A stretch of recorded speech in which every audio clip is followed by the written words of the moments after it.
the sources, they have like the Hebrew on the right and the English on the left. Now, sometimes you get archaic or archaic translations. And so I tweaked some of them, but I'm not sure that I tweaked all of them to get rid of, words like the Lord and stuff like that. But if there's a Lord in there, forgive me, I just didn't see it. And sometimes as well,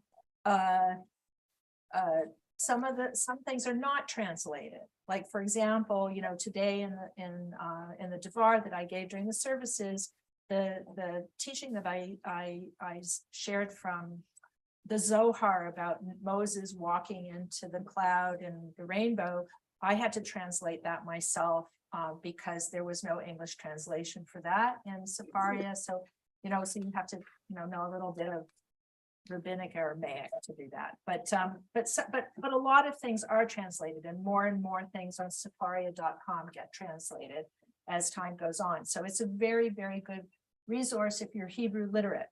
If you're not Hebrew literate, it's still good because you can find a lot of things in English. So in any case, all of the references, not all, but most of the references that I'll be talking about are there. So like, I just didn't want to make the teaching part of it too dense with all sorts of sources. So they're at the back, and I'll tell you, as we go through things. So basically, the main idea is, and people can read, maybe if somebody wants to read the first paragraph, because basically what we're going to be talking about at first is how the synagogue is a blueprint, like it is sort of a contemporary blueprint of the Mishkan, and that's how the rabbis envisioned it. And they created a lot of laws that looked at little details of the Mishkan, and then they said, this is how we're going to do it in a synagogue. And so maybe somebody could read the first English paragraph. Read, but do we need to talk into a microphone for the people online? What do you think? So I have these mics pointed to you guys, so I think it should be able to pick you up. I can hear. Okay, maybe I'll take my mask off. And Zoomers, if you can't hear Rena, tell me in the chat, and we'll switch to passing around the mic. Okay. So is this the rabbis read? Okay. The rabbis read into Exodus 25:8, the mitzvah of building a synagogue. They reinterpret the blueprint of the Mishkan for post-temple worship. The Ark of the Covenant that holds the 10 Commandments is replaced by the Aron HaKodesh that holds the Torah. The Mishkan table is the bima. The offerings of silver are represented by ornaments for the Torah and can also be found in the silver threads of embroidery on many bima covers and Torah covers. The menorah that was kept constantly aflame is refashioned as the Ner Tamid, the light that never goes out, symbolizing the ever-present flame of the eternal. The synagogue is our Mishkan, our community tabernacle. These ornamental details are intentional. Right. And so we're going to go into some details about this. And also, if people have questions like in the middle or comments or want clarification on anything, just speak up. Like it's whatever comes to mind, I'm happy to address. So you can see that in addition to that, in this following paragraph, that in the Talmud, in many instances of the Talmud, and also in the Shulchan Aruch, they talk about the kind of behavior that is appropriate in a synagogue, like you're not supposed to fall asleep in a synagogue, like they say things like that. No, you're not even during the rabbi's sermon. It's asur. Yeah, Wait, if there is actually a mitzvah that says you should not sleep. Well, it doesn't. It says that it's a halachic detail in the Shulchan Aruch that you're not supposed to sleep in a synagogue, and that doesn't mean that you might nod off, and then go back, but you can't put a sleeping bag on the floor and go to sleep. Okay, That's I think what they mean. But just to be dramatic, thou shalt not sleep during a rabbi's sermon. My attention is an avera. Anyway, so and like things about spitting. What's Like Avera? like Sorry. pardon, an avera is a sin. Okay. This is like it means to pass over, to transgress. Okay. Right. And so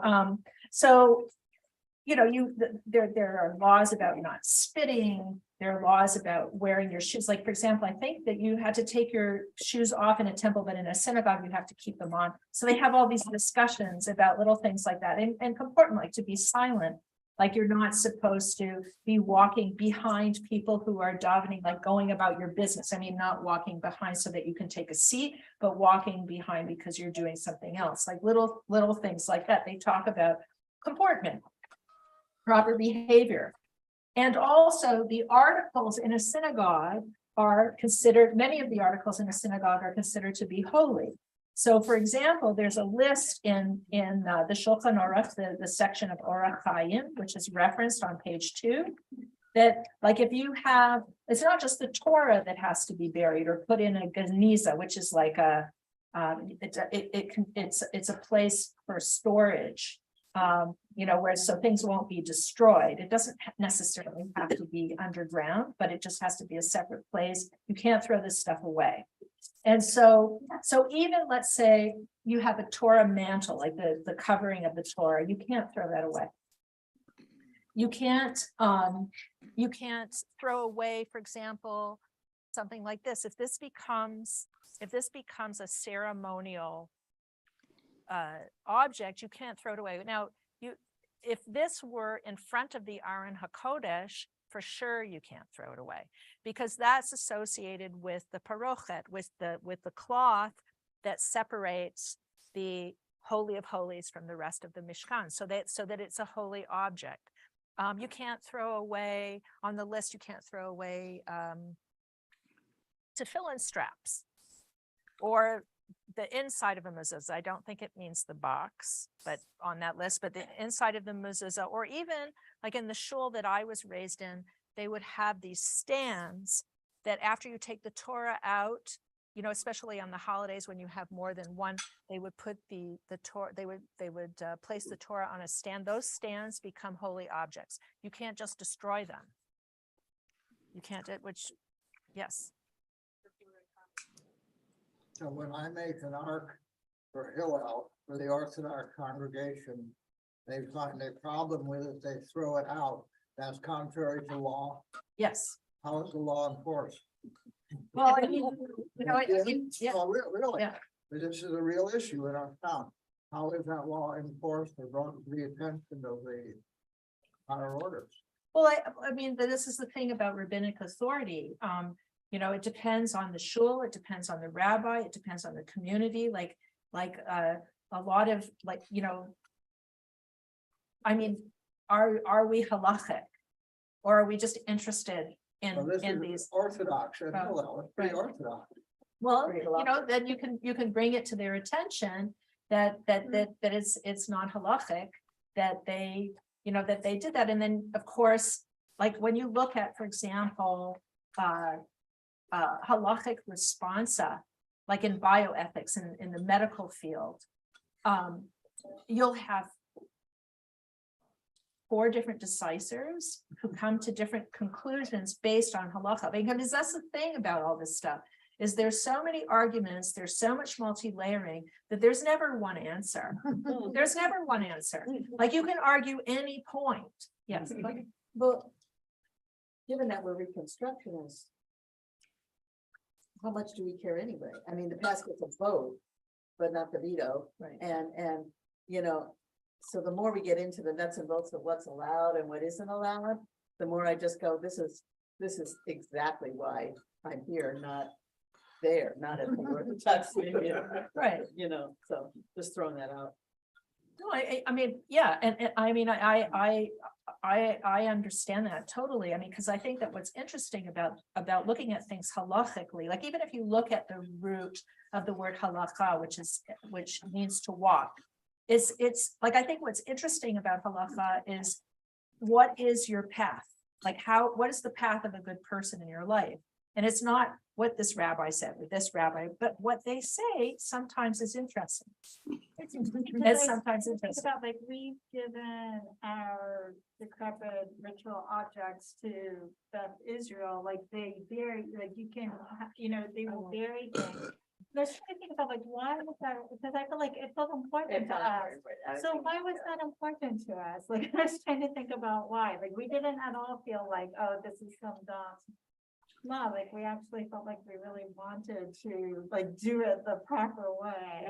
I felt that way with like the tuba. Yeah. My wedding tuba, when I Yeah. dismantled it. I do not feel that way with just general pages that I use to teach or whatever. Oh, I don't feel that way with like, yeah, like pages from like our like Torah study or like. But some- why yeah. that, you know, so that's another layer, it's like ritual, like this is blessed versus, Yeah, oh, I copied this and I don't need it anymore. because it came up in our Torah study group about like, well, if we take a picture of like the Torah, you know, We're supposed to like, tell. yeah. I said if. I mean, yeah. We want to do that. Like, what do you need to do with it? So it's interesting. Right, I mean, can you press delete? Yeah. You know, and just like the very fact that the icon looks like a trash can, you know, that, what is your attitude about that? I mean, you could make all sorts of arguments. You could really go to town with this stuff, but I think that what the point is that these objects that we have in the synagogue are considered to be holy. They're considered to be holy objects to the point that they have to be buried according to halacha, which you can accept or not accept. But what's interesting to me is like, what do you think about this idea of this curtain, of this tapestry as being a holy object? Like, do you consider it a holy object, or do you Yes. or you consider it something just to beautify the space? Yes and yes. Well, chidur mitzvah, to make a mitzvah beautiful is, you know, that's a mitzvah. That was the intent of this particular piece by 4 families who were honoring their kids, their bar mitzvahs. So how could it not be holy? But even this, the holy act of studying is subject to a Geniza. And it's got God written on it. Right. I mean, if let's say the community decided, you know, that we have to, you know, just use, instead of the word for God, you have like a little hay with a chip or not, whatever they call it. Gee. Yeah, or yeah, that if that's the community standard. I mean, that a lot of people do that. A lot of people, you know, will have an adjusted rendering of the name of God because they don't want to throw it out. They take that very seriously. Yeah. And so I just want to go through some of the halakha, you know, some of the laws of halakha about particular items that connect to the synagogue. So if you look at the second list of bullet points, you from our parsha, we learn, and the verse is in the last 3 pages of your handout. If you want to look at the actual verses, the funding for a building of a synagogue should come from community members. So that's because you want trumot, you want contributions for the Mishkan. That's basically where that comes from. So that's the tradition that you want funding from the community, and according to financial means, according to people's financial means is also very important, which relates to a previous parsha. And I mean, if you want to look at the actual verses, we can do that. So they're in order. I think it's on the, let's see. It's on the second to last page. So it says, take from among you gifts to God. Everyone whose heart is so moved shall bring them. So that means that contributing is a mitzvah to your mishkan, to your congregation, according to the rabbis. And then the second one, and everyone who excelled in ability and everyone whose spirit was moved came, bringing to God an offering for the work of the tent of meeting and for all its service and for the sacral vestments. These were the 2 pasukim that I chanted in the Devar. And then you have, also the synagogue should have windows facing Jerusalem. I can look up that reference. Basically, you know, Jerusalem is like, you know, our ark faces east, and we face east to say the Baruch Hu. Often a lot of synagogues will have like a mizrach, which means east, that shows you where you're what the choreography of certain types of prayers, like Aleinu and the Amidah and Baruch Hu and etc. And so by having windows to the east, that speaks to that. And then it says that the contents of the synagogue should include an Aron HaKodesh. That's referring to the Ark of the Covenant, like I said before. And there's a reference, Exodus 39:35. The bima is the table. And as a matter of fact, your Shabbat table at home is an altar that is also related to the Mishkan. You have the challah is the showbread. Your candles represent the light of the menorah. And then the cloth, it's like to have a tablecloth is connected to all of the textiles in the Mishkan, so that when you think of being in your home on Shabbat, if you think like, okay, it's nice to have your family together, it's Shabbat, but you know, does it change? Like, does thinking of it as an altar, a Mishkan altar, do anything for you? Yeah, it's interesting. Appreciate it. Thank you. And then the other thing, this part I love, is the choreography of taking out the Torah and processing around is also a connection here. So you see that Vayehi bin Soa Aharon, you know, when the ark would set out, Moses would say, "Advance, Adonai," and they would walk with the ark. And then Uvnu Chol Yomar, when they would retreat. They'd go back with the ark. And so these are actual choreographed moves in Torah that we are reenacting in the processional in the Torah service. Moses saying advance Adonai and return Adonai sounds like he's ordering God. Doesn't it? Maybe there's no comma there. Advance Adonai, but I don't know what it would be. Advance Adonai. Or like. Well, let's look at the whole verse and see. Okay, so here it says, when the ark was to set out, Moses would say, "Advance." Oh no, it would be "Advance, oh Adonai." So it's like advance, you know, and then speaking, you know, like sort of like, "Oh God," you know, advance, and it's like saying a hallelujah. It still sounds like they're saying, "Hey God, we're ready, go." Oh God, stop. May your enemies be scattered and may your foes flee before us. That's the other part that you might not like. And then if I like it, somebody else won't. And then when it halted, he would say, "Return, oh Adonai, you who are Israel's myriads of thousands." What does that mean? So it's like sacred theater. Really. Seriously, what do you think that means? What do you think he's saying? Return, oh Adonai, come back to us? I think that they're returning the Ushering. ark. They're returning the ark. So it's to like its place. God's in the ark?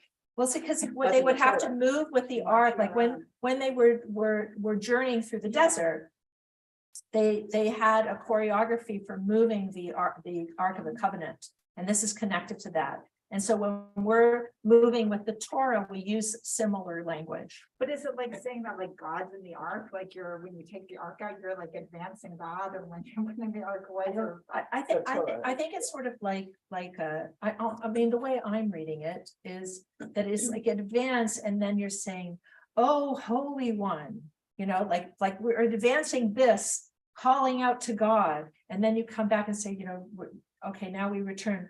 "Oh, Holy One." It's just making everything punctuated with God's name. It's not like God is in that. No. I mean, well, you know, there are people who might argue with that, actually. Yeah, because it's the word of God, and I mean, we'll look at other sources that say that Torah is like every word of Torah is a divine name of God. So when you're saying it, you're communing with God. So I would say it's debatable. It just feels like, the language is funky though. It is. Would be different to say, thank you, God, for letting us advance, or something like that, or, like, Rabbi Doberson likes to say, Baruch atah Adonai Eloheinu melech haolam, is thank you, God, for this. And I'm not hearing the thank you in it, but maybe it's implicit. Thanks, God, for letting us advance. Thanks, God, for, being with us until we're ready to stop. I mean, that's the way I would interpret it in my head, but it makes a lot of work inside my head to do that. Yeah, you have to maneuver. Is that what you think that's kind of? Yeah, no, I think that that's a legitimate read. That's a really different question. Sure. In one of the sources, it was 30:13 to 16, Exodus 30:13 to 16. And it was talking about how much people give, and it says the rich shall not pay more and the poor shall not pay less than half a shekel. So that's really different, like we were talking about giving according to your means, but this sounds like it's saying everybody should pay the same. Right, okay, so that one requires a little bit of explanation. So the idea of giving according to your means, embedded in the idea of everybody contributing a half shekel, is that it has to be, that everybody has to contribute something that really is affordable. And so that half shekel requirement is made so that everybody can contribute. And then people give on top of that, if you can. But the half, How much is a half a shekel? These days? Any reference? oh, I honestly, I don't know.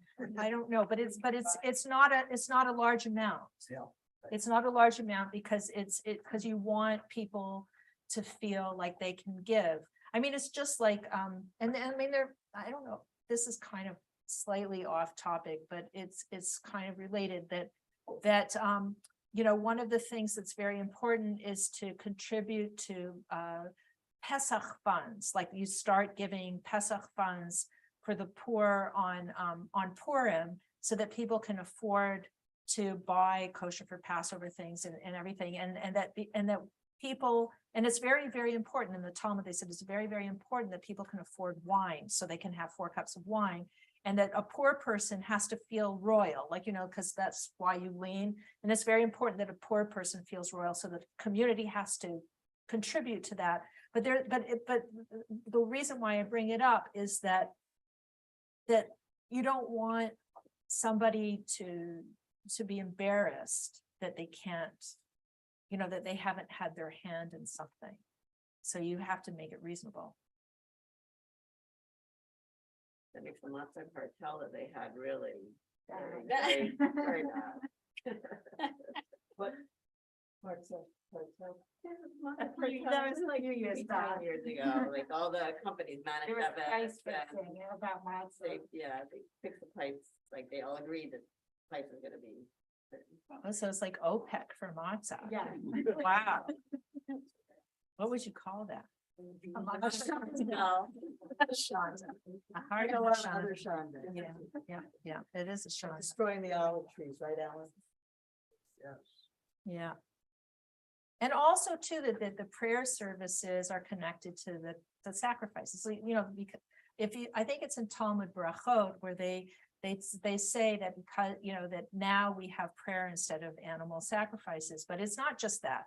Is that the structure of the services are connected to sacrifices. So for example, on Shabbat and on high holidays, I mean, Shabbat, any festival, and Rosh Chodesh, you have Musaf by the Orthodox rite. Okay, we have elements of Musaf in Kol Neshama, but it's not called Musaf, but there are little bits of Musaf in a Shabbat service. So it's sort of a blend.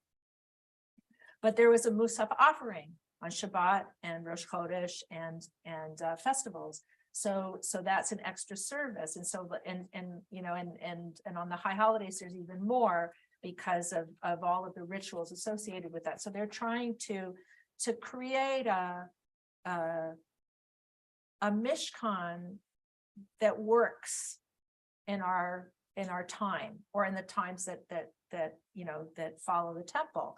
And so my question, this is just one of a few questions that I have, but if you think of the temple or of this space, for example, as a Mishkan, does that change anything for you?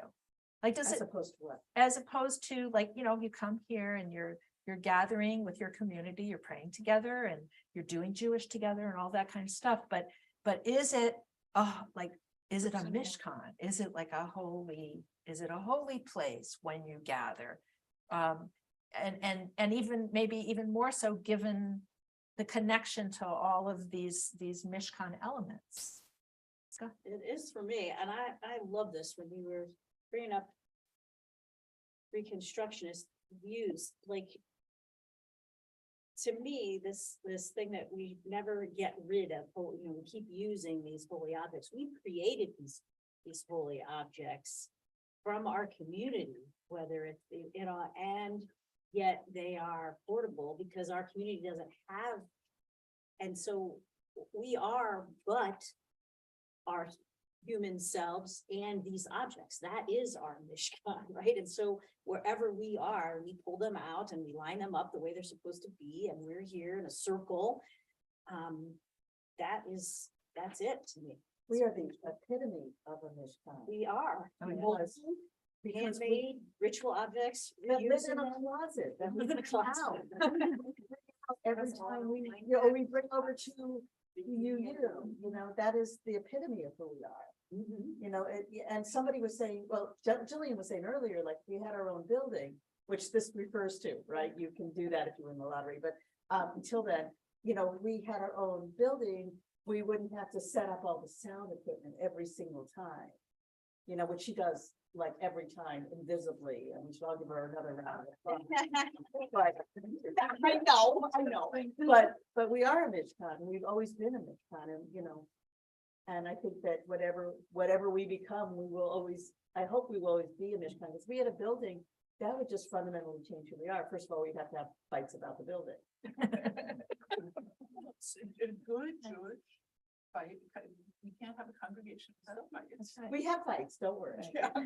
But they say Don't fight about "Machlochet b'shem hashamayim" is like a controversy in the name of heaven. Yes. I would look forward to that. Like, what if someday we had a space and we incorporate these elements that we've been carrying around with us, because we can't get rid of them. We're not gonna bury them in the ground. Like, we incorporate the old tour table into the new tour table, like, I just think it's a beautiful way to think about it. And then. And then. What was the Hebrew you said? Oh, sorry. I feel like I've gleaned what the Mishkan is, but it would be helpful to me if we could like define what is the Mishkan or a Mishkan. Oh, And I don't know if it's like a missing piece in my brain, but it would be helpful to spend a moment on. so the Mishkan was the tabernacle, like after the golden calf. They actually, they made lots of plans to erect this holy space so that God's presence would be there. And so they called it a Mishkan. It's a tabernacle or a mikdash or the tent of meeting. All of those things are refer to the same thing. And so they had a place where they could give sacrifices, they could give offerings, all sorts of, they sacrificed animals, for all sorts of reasons, for festivals, for sin offerings, for free will offerings, all these things. And the priest, especially the priest, would go in to the Holy of Holies, which was in like the deepest part of the tabernacle. And in that part was the Ark of the Covenant, and inside the Ark of the Covenant were the tablets. And some of the rabbis say the first set of broken tablets and the full tablets. They say both were there. Some people say the whole Torah is there, Right. which is interesting because it's very meta. Because they were still there and the whole Torah had already been written. Go figure.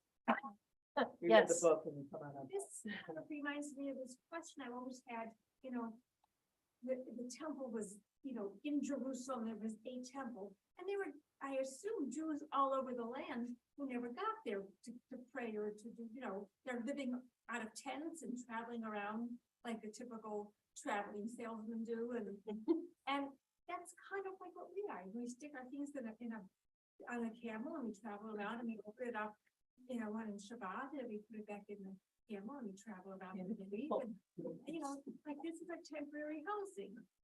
And we don't get to go to Jerusalem to, you know, to the temple to pray and. The temple isn't even there. Right, well, but you know, even when there was a temple, people were still wandering. I mean, they didn't have houses built at that point, you know. They were Right. Just lowly people who were farmers and whatever they were, you know, hunters.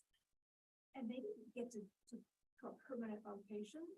And that's sort of like what we end up doing. Right, and also there were the pilgrimages, like for the festivals, so that people would travel If they to have could. an opportunity if they could afford it. And there was probably a lot of social injustice and inequity with respect to that, because they'd have to leave their livelihood and go, and they'd have to bring animals, or they'd have to bring livestock. It was, I'm sure that it was fraught with all sorts of trouble.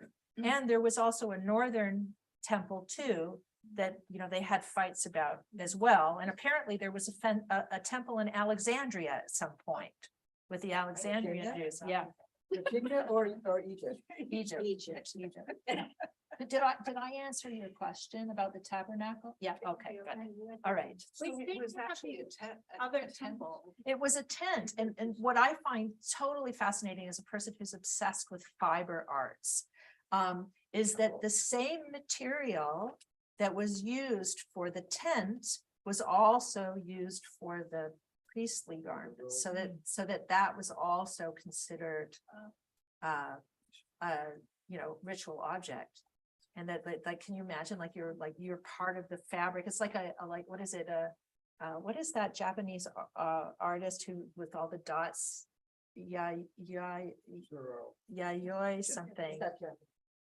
Anyways, she sort of is lost in the environment because she wears the dots that are in the background. And so she sort of dissolves into her artwork.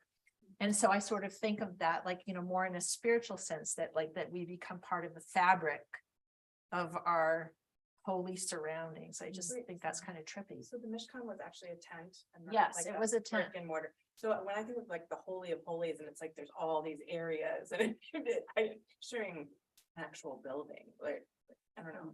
I mean, there were wooden objects and Yeah. there were gold plated Yeah. objects and gold plated details. Yeah. And a frame. of Has to some be sort, moved. yeah. I have a bizarre, kind of exactly related thing, but I have a greenhouse, a hoop house at the farm, and it's not heated, so it's cold, it's in the elements, but inside I have an inner chamber. And that gets warm enough for things to grow.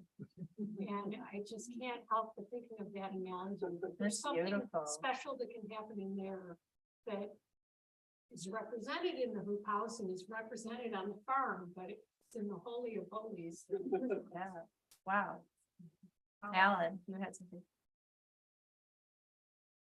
Back in that time, all this stuff given was holy. The scarlets and the robes and all that. In this time, more corrupted, everything has its two faces.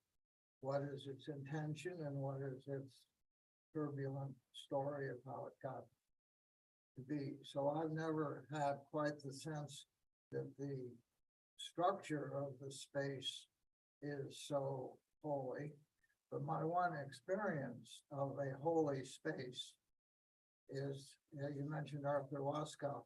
I went to, when I got involved in this Jewish experience, I went to, Arthur was doing Passover in Washington. I was in California. I drove across the country. I came to the address where it was supposed to be. It was a big room, totally empty. I got there early. And then people started coming and bringing this and bringing that and bringing this and chairs. came out of closets and so on, and tables and people. And the assembly of the community that I had never seen before was so extraordinary. This community was the holiness of the space. The stuff around was incidental. In this place, that was simply a rented hall, I think. But that's what struck me. It is the assembly of the community with some harmony among them, everybody knowing what to do, having their words to say and so on. That just, brought me here. And so I kind of make a separation between the experience of the people and their interaction from the physicality of the space with all the goodness and failures of this, of that, of all the stuff. Stuff has its problems. People have you can connect with their ascendant part. It's funny because first when we were talking about the Mishkan, that was my first thought, was also kind of like, it's like us. But then I was also thinking about like how like on Shabbat, like, I mean, my family can be like sitting around the table and everybody's kind of tired and cranky and whatever. But like when we light the candles, like there's some kind of magic that happens. So I mean, it does seem like there's something about like the rituals and the stuff and the light and like whatever, or like, I mean, it's us, but like these things also come to kind of represent us. So when I walk into the UU and I see our things, like I also feel like that makes me feel more like it's our place.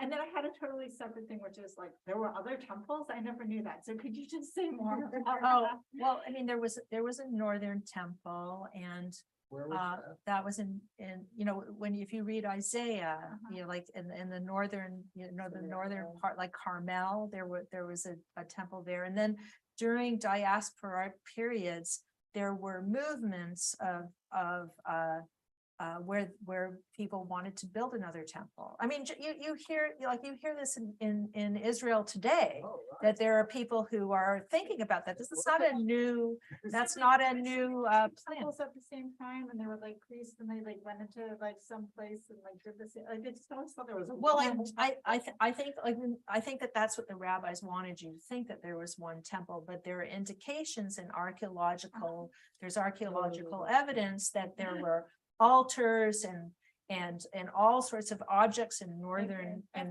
Israel that right, that just Where they're using it to kick Palestinians out and so on, because they're saying this is where the city of David was. Yeah. No, but there's all sorts of archaeological evidence that there were lots of altars that were temple-like altars in different areas. And I mean, if you look at the prophets, and when they were railing against the people of Israel, they were railing against them because they were doing stuff. They were like worshiping idols or doing things that they didn't want them to do. And it was happening. It was happening. So. I have one last question. Yeah. You used a term when you were talking about argument of the building and stuff. You used a term that's either Yiddish or Hebrew, I don't know, for like fighting or. Oh, machloket. Machloket is a controversy, and it's a very common expression. Like, I think it's the Baal Shem Tov who said this. I have to look it up. I think it's him that said that, that a debate is okay if it's b'shem hashamayim, in the name of heaven, so that you're doing it for a higher purpose, not because you're just trying to shtick it to someone. Or just to be argumentative or contrary, but it's for a higher purpose. And so in a sense, when you look at Talmudic argument, for example, like this person says this person doesn't agree with this or whatever, that's like what you would say, like it's holy debate. It's holy machloket. Something. Sorry. It's hard to time it with Zoom. I would like to go back to something we were talking about with the Mishkan. That is it technically just defined as a space, or is it also, because we were talking about all these layers of like what makes something holy, but is that like traditionally defined just as a space? Well, I mean, are you talking about the Mishkan in the Torah? Is that what you're talking about? Is that, I'm, honestly, I'm not even really sure. okay, so because the Like, Mishkan in the Torah is like if you look at the first verse, on the first page of the handout, that. unfortunately, I don't have the handout, so. Oh, okay, so but- I'll read it to you so that it's clear. So the Israelites were, so God spoke to Moses in Exodus 25:8, and he said, Mhm. that they should build a sanctuary for me so that I can dwell among them.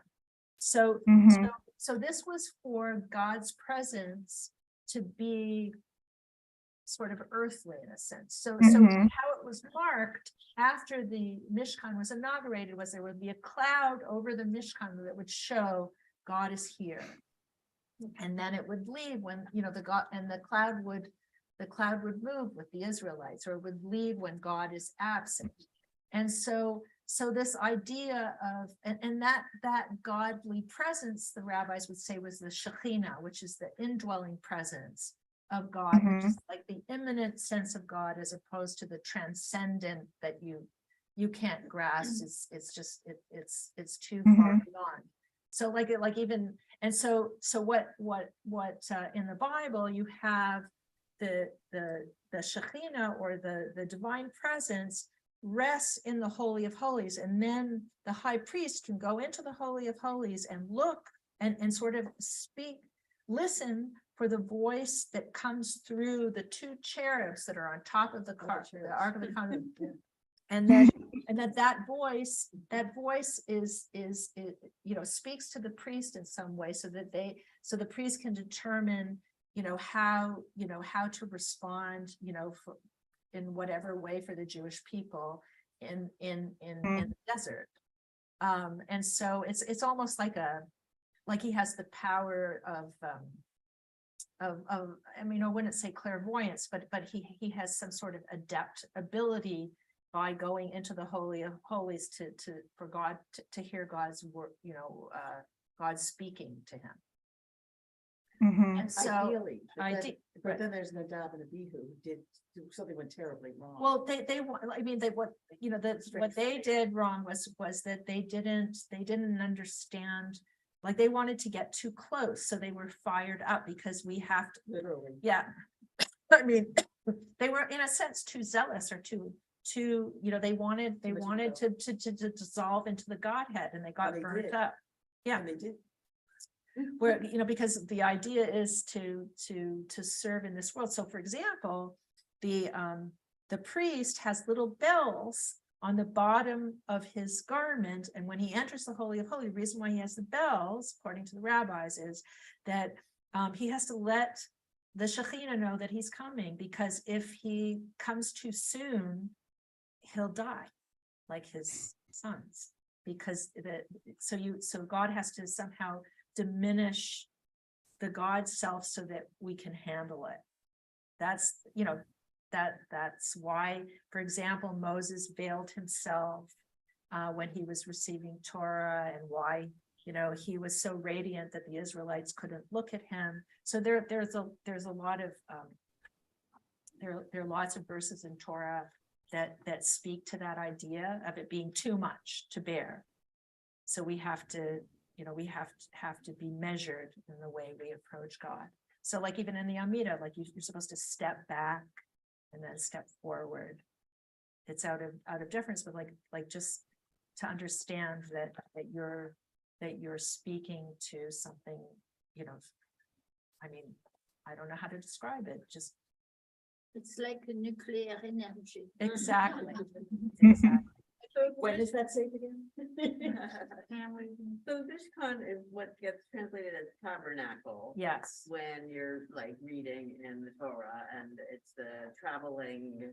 It's a traveling, Holy place. right. Is a traveling, and also in Mishkan is the root shachain, which means, like neighbor, to be near, and it's also the root of Shechina. Right. So that's where they make that move. the rabbis make that move as saying that it's Shekhinah.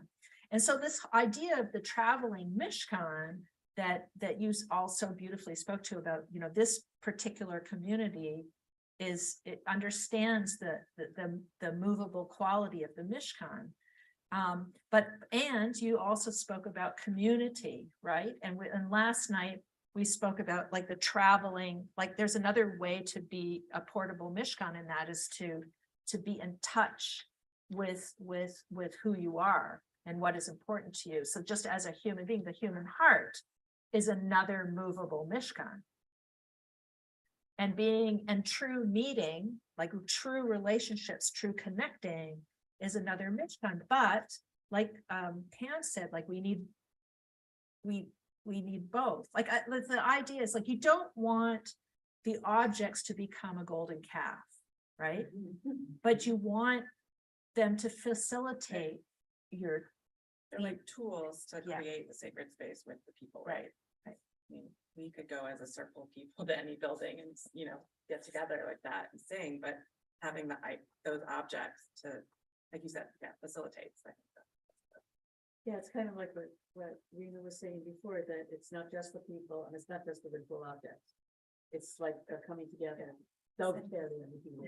And I was wondering if with all this, there was, or we could fashion a prayer for the people who moved the Mishkan. The people who set up. Oh, And what a beautiful idea. it can't be original. it works. I'm sure that if we studied the Torah of it, we could come up with something really beautiful that comes, I mean, yeah. Oh, I love that idea.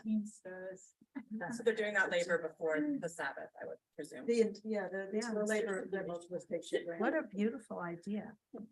Or they had not. The boys, the Shabbos boy blessing. Isn't that the business of the Levites to be taking care of all this stuff? Yeah, Pretty sure they So we have to outsource this. extend from the tribal to the inclusive community. But the Levites were formed because their first act was killing all the people who participated in Golden Calf. So that, I'm just always going back to that and thinking, yeah, and how holy are they? God told them to dissolve the golden calf and feed it to the people who participated. And that's how the Levites came to be, right? it's like alchemy. Like a Well, it's weird also like blind obedience. Yeah. That would be really interesting to study in juxtaposition with the story of Pinchas and how the rabbis think that Pinchas became Elijah, and there was a tikkun, but it was a tikkun from zealousness and violence. Very strange. You gave me a good idea. I'm going to pursue this. Let us know. Okay. Oh, I'm sorry. I was wondering if you're going to use intermission. Yeah, that's how we're kind of like, if you don't mind, did we start it? Can we go a little over or no? We're about 10 minutes late. Okay, so then we're good. We have time. We're just gonna go with the 10-minute late thing.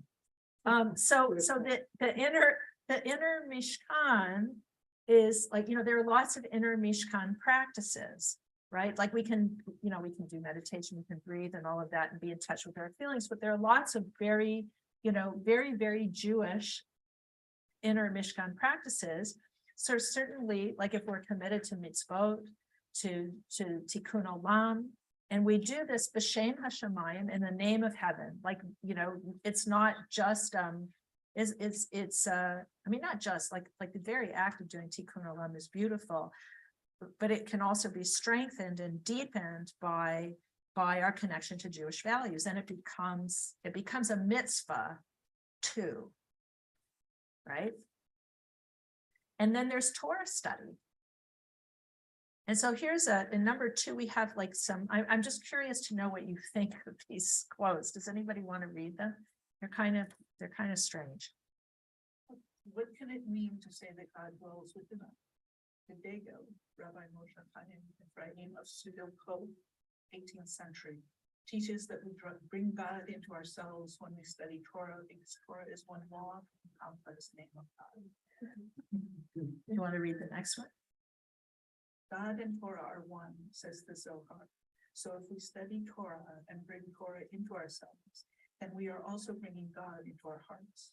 The Zohar also teaches that God, Torah, and Israel are one, which is to say we and God's name as expressed in Torah are all part of the same unity. Rabbi Rachel Baron-Blatt. Also known as the Velveteen Rabbi. Right. Yeah. So what do you think about that? Is that relatable? I love it. Say more. I get to study Torah with kids. And that's what it feels like. You know, it's the connection that we can forge against all odds, you know, with some of these teens. And getting to that place of being united in that study definitely feels sacred. And there's always something to learn from it. So I love that. And then somebody else mentioned Shabbat, that Shabbat was an opportunity. It might have been at the lunch table. I'm not sure if it was in this discussion. I'm having time bending kind of experiences right now. But that Shabbat gives you a chance to rest in these ideas, you know, and to spend time, you know, like Heschel says, it's a sanctuary and time where we can just, you know, be and connect to what is meaningful, to connect to the parsha of the week, to try to make it relevant, or connect to our lives in some way. Pardon? Go ahead. Yeah, you can soak in it. That's right. I just love that. I'm glad you said that. Anyway. Makes me. Pam and I were just had a few days of vacation and we did some like long time spent in nature, and you know, there's one place on this hike where there's this old windmill and it was making this really musical noise. It was like old and creaky when the wind blew, but then it stopped. And we just stood there for the longest time, like waiting for it to go and then listen and then stop and then go and listen. And it just felt like one of these things that normally in life, like you don't have time to just sit there and be like, oh, this is kind of interesting. Let's hear how it sounds now. I've had a few experiences, like once I had a time on Shabbat where I was observing Shabbat with people who really kept Shabbat, like in our Orthodox kind of way. We ended up standing by a wall, watching ants like carry things up to a hole, and they dropped something, and they went back and got it, and they went back. But it's just like this, like feeling of like you don't have to be anywhere, you don't have to do anything, and you can just be in the world. So I was really thinking about. Yeah, it's beautiful. That is a vacation. Yeah, Where we don't have any stuff. yeah. This phrase, God, Torah, and Israel are one. I want to put forward that to me, the people Israel is not part of this. It's, I want it to be more inclusive. We can form new communities, more inclusive communities. And not just expect them to join us in being Israel. Right. Yoshvei Tedel. Mhm. Yeah.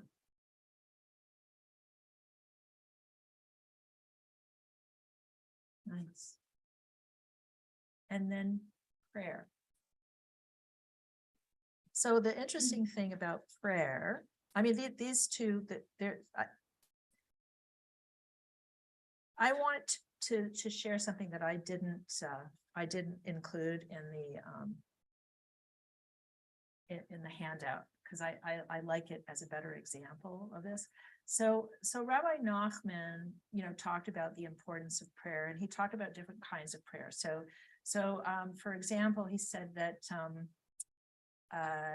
if you're in your small mind, mochen de katnut is what he calls it, then the prayer book is really, really important because you need it. You need it as an anchor to get you like to think about ideas or to somehow sink in deeply. Like it's not easy. Like sometimes we pray and we don't mean it. And sometimes we pray and we want to mean it. And sometimes we really mean it. Right. And so he says, like, you need the prayer book for those times when you're not like, you're just not really there, where when you have the experience of mochen to gadlut, which is big mind, you can close the book and you can just connect in your own way. And I can share an experience I had. This is my first retreat in rabbinic school. I thought that they were going to provide sidurim, and they didn't. So I went to this retreat without a siddur, and I know the siddur pretty well. I didn't know it by heart at the time, but I knew a lot of it by heart, and I definitely could recognize, like once people were praying out loud, I could recognize where they were, but I didn't have it all by heart. And it was one of the most, at that point, was one of the most profound davening experiences I've ever had, because I was listening and then I'd hear a phrase and then I'd go there. And then the soundscape of the congregation changed and I'd hear something else. And then I go there, and so I was sort of like bouncing around according to what interests me instead of looking at all the words, because sometimes the words can be helpful and they can be distracting. I can share another story of my father. My father used to go to shul every Shabbat, and then when he retired and his mind wasn't as sharp, he didn't want to go to shul anymore. And he said to me, "They go too fast. I want to sit with it and pray by myself." Like he didn't care about the minyan or anything, but he wanted to have a prayerful experience. And I remember asking the Lubavitcher rabbi in this town, I told him that story about my father. He said, "I know what he means." So it's like but really, like, that prayer is a way for us, like however we do it, like, there's some, like, there are vending machine prayers that we have, like, please God, I need this, right? And there's the halavai prayer, like, if only I could be like this or whatever. But we have so many different levels of praying, but it's an inner Mishkan experience. It's like I remember being in Budapest and being in synagogue on Saturday morning, and in some ways being completely lost, different tunes, different English, different non-Hebrew. And yet there were points at which, you just got into it. And I remember in particular doing Musaf, and they started doing it to cats. That sounds familiar, but not. Somebody way in the front just turned around and went. The idea of when you're in a synagogue, no matter where you are, you're doing the same parsha. I say to the kids, every person who's having a bar mitzvah on your day is doing the same parsha. It connects you to a bunch of other people, and there's more similarities than there are differences, even if you're in Hungary or in, wherever, or in the Mishkan. It's really powerful. It really joins us. Yeah. Has anybody else, did anybody else hear Dr. Keltner lately? He wrote a book about awe, and he's been on Being and some other radio shows. He wrote this book about awe, and he talks about how there's all these practices about going inside, and then he talks about awe as more like it is more outside, and it helps us kind of feel part of something bigger, or we might feel small, but kind of in that awe kind of a way. So is that equally a Mishkan practice to be taken outside of ourselves as inside? I think there's a lot of blending and a lot of weaving, like, and it's like, it's not a this or that. It's often a combination of things, and whatever gets it to seep into you. We all have different access points, and we don't always have the same access points. like sometimes, this works for me at a certain time in my life and something else, or.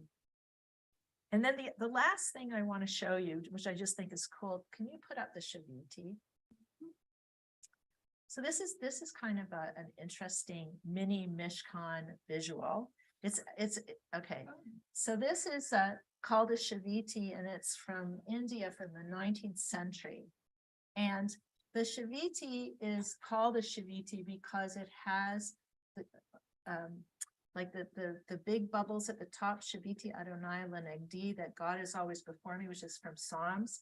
And so people sort of use this as like it's a mini Mishkan. You'll see this in Sephardic synagogues and Hasidic synagogues. And also it's more popular now because people find it visually beautiful. So it's like right. And there are a couple in the prayer book as well. And they're filled with all sorts of interesting codes. Like this one has codes of different names of God, like inserted in other names. It has a 42-letter name of God that goes all around the like the bottom edges. It has a menorah that is written. The text is Psalm 67, and it has all sorts of little codes in it. At the top it says Dalif Ne Ata Omed, which is something like know before whom you're standing, which you usually will see over an Aron HaKodesh in a synagogue. And so it's like a mini, it's a mini Mishkan that you can have on your phone, or you have in a prayer book, and you can just look at it and meditate on all of the different elements of it. And it's also beautiful. What does Shaviti mean? Shaviti is like is sort of it kind of is it's hard to translate, but it's like know God's presence before me. So there's something about like equalizing. It's got an equalizing kind of meaning in the root, so that God is before me, I'm with God, God is with me, and so it's from Psalms, and it's a very, very important phrase.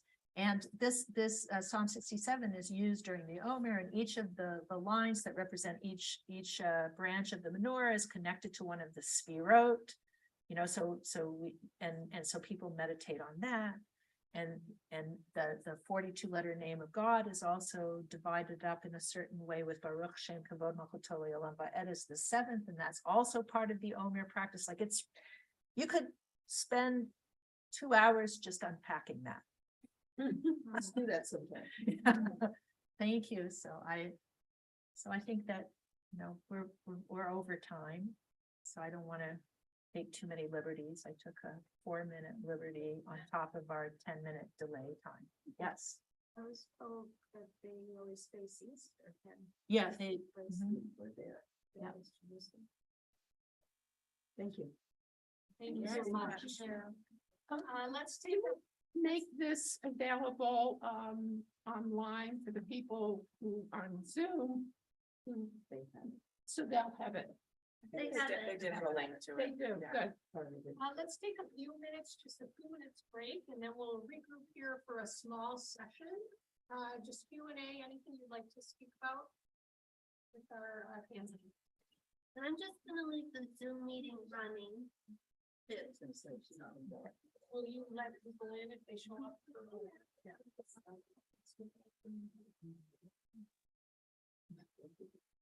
So if you want to take a break. Yeah. I think I'm gonna cut some. Minute and a minute to my mic off.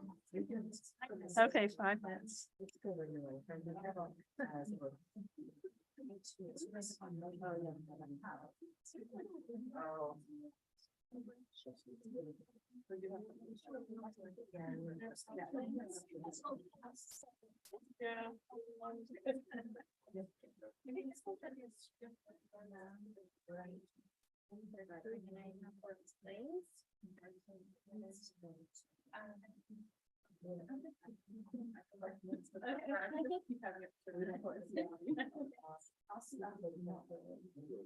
Yeah, no, I think I'm thinking Right, that's what I'm. yeah. I'm really curious. about this.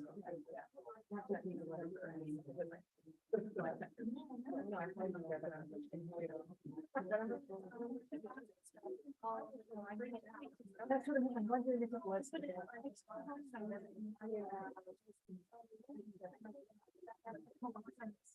And that's. So that was definitely makes. Yeah, if I said, speak out loud, just think of a little bit. And I don't want to. But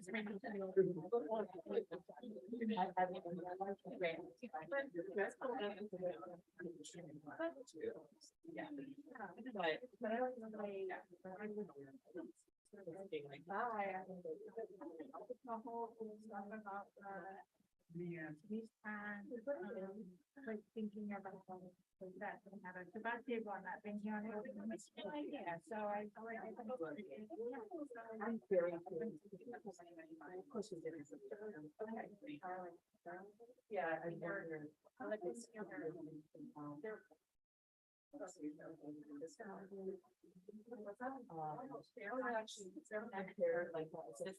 Yeah, okay. I was like, oh, maybe she's like.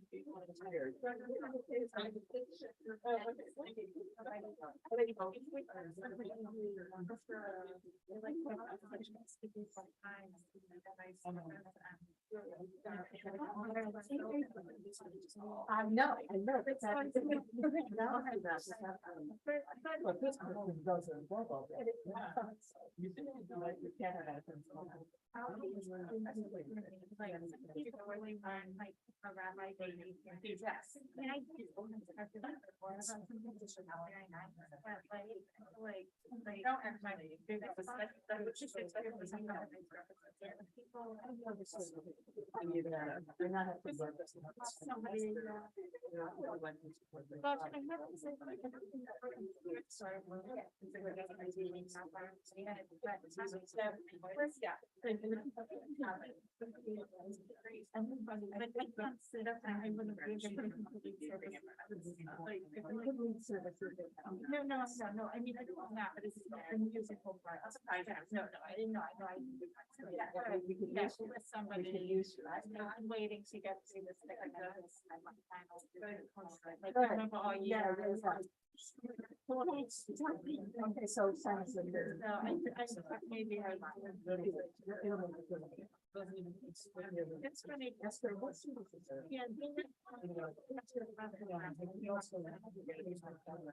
Yeah. But there was a good one. Oh, it might That's work, like yeah. every year. Oh, yeah, they are too much.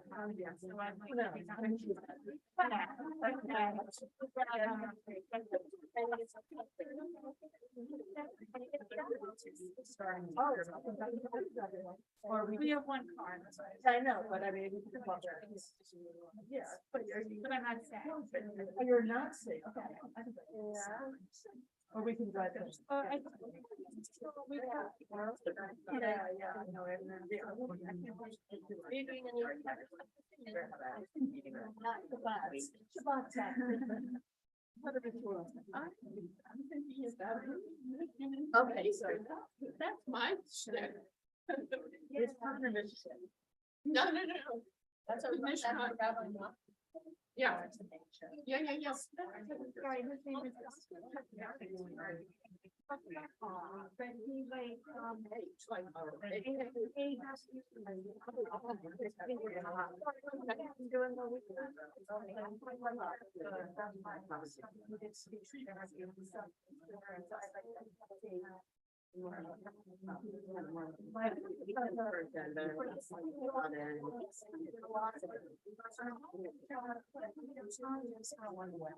Yeah.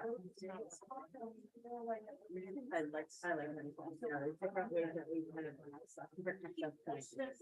know, Right. Yeah, the thing is that the point is written up. Right. Yeah. see.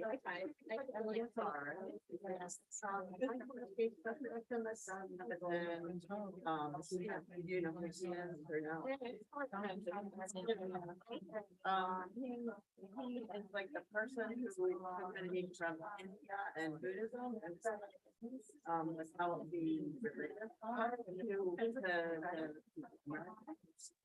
and then he created, he was national and he created, these 8 weeks worth for people with chronic pain, where they learn meditation, and that's what mindfulness-based stress reduction. And so that is kind of a standard, and it's got a, you know, curriculum, but it's done, you know, all over, and it's really just helpful for like almost anything. So that was kind of the.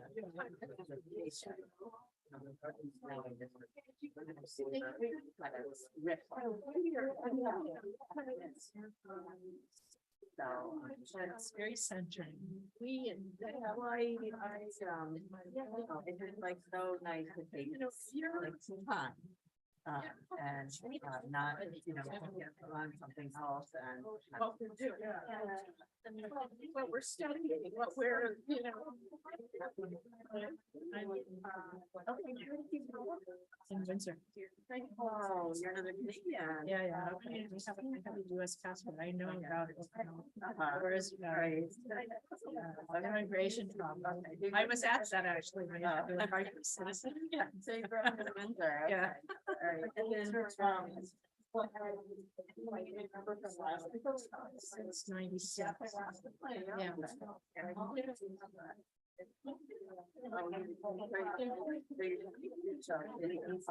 Right. But I mean, I go across. Yeah. Oh, no, I drive there one a week. Like.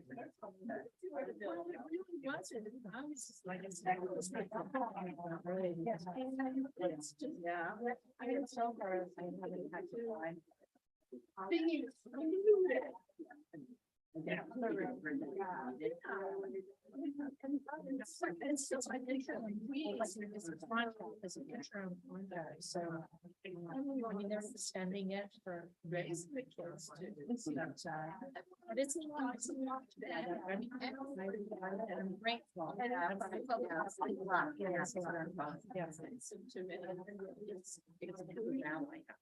Yeah. And it's an amazing, like, it's amazing, it's young town. Kitchen, guest rooms, and it's brand new. It's like, this is something. And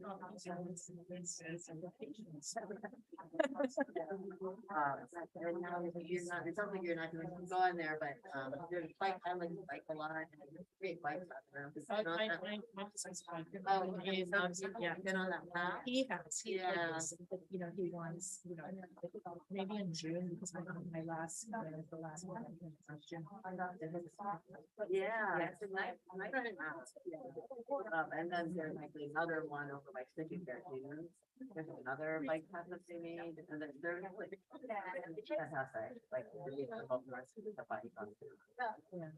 Yeah, I know. Well, you're asking, so do you have to be referred to as like rabbi, rabbi first, rabbi last? I'm not stained. Okay. Yeah, so it would be. Yeah, sure. So, Yeah. Well, I finished my rabbinic studies. I'm so lucky to this. And then I could possibly get everything in the summer, unless they really want to wait for the sale. But because I got things in last January, that's why I asked. I have to go. I don't rush two weddings this Yeah. years. Yeah. Yeah. Yeah. Say the blessings. Yeah.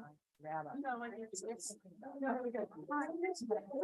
It's coming from streaming, it's like one, and then if you're like, as a leader in terms of what you have come from or you come from this. I'm gonna get ready to go. I just think that there's more exposure to different denomination viewpoints. So like, so a lot of the A lot of my teachers, they're ordained as.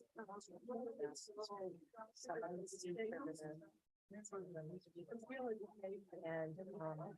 so there's, and so because of that, like, I lead classes in farm companies, in renewal, reconstruction, here and other places.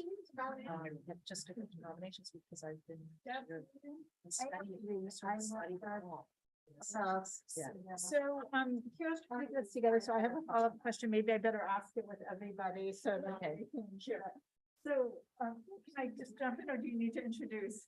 No, I would say let's get started. All right, I'll leave you in the back row there, but let's just feel like you're not in a firing squad. or something.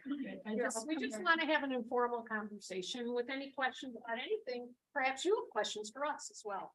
So maybe can I continue my? Sure. Yeah, please. Just, ask about like the difference between having a renewal, background versus a reconstructionist training, and like what that might mean for what you would be bringing. And maybe you could say that to everybody, but my follow-up question too on that was, I kind of feel like within our congregation, we have a mix of people who more like come from like they're reconstructionist because like on an intellectual level, they like the reconstructionist theology.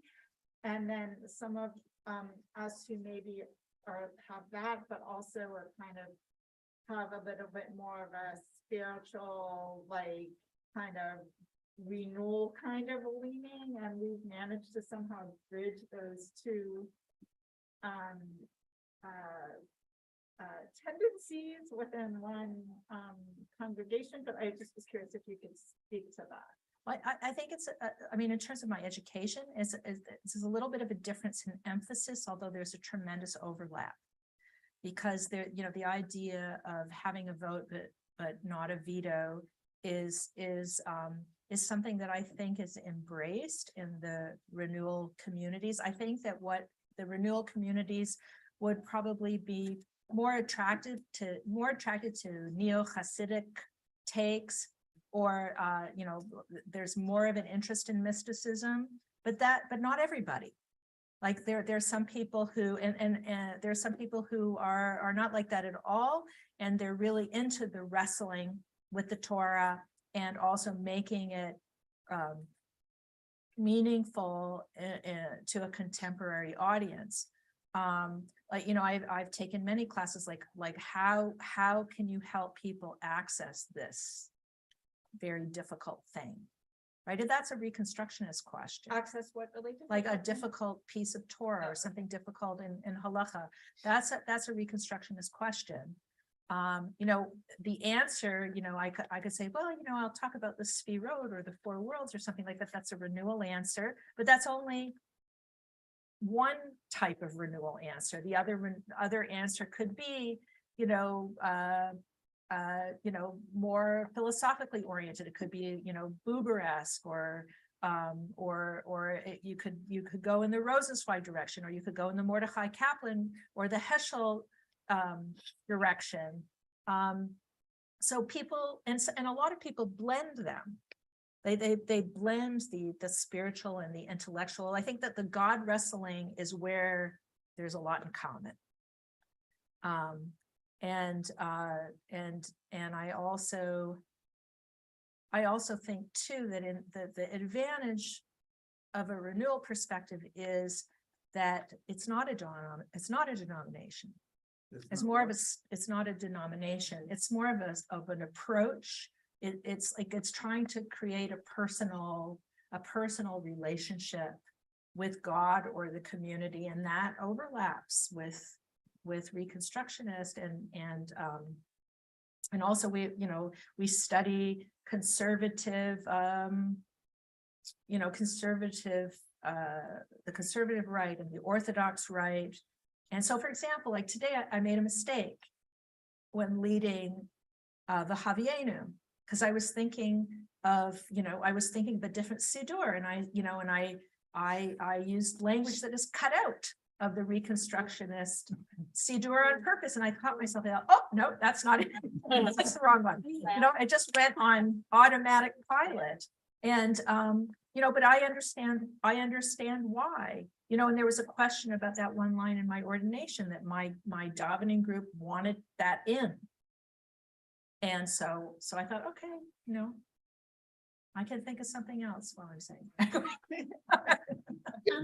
Just to continue with the line of Rena's question, what do you see as the differences between Reconstructionist Judaism and renewal, Jewish renewal, and how would you adapt to being a rabbi at a Reconstructionist congregation?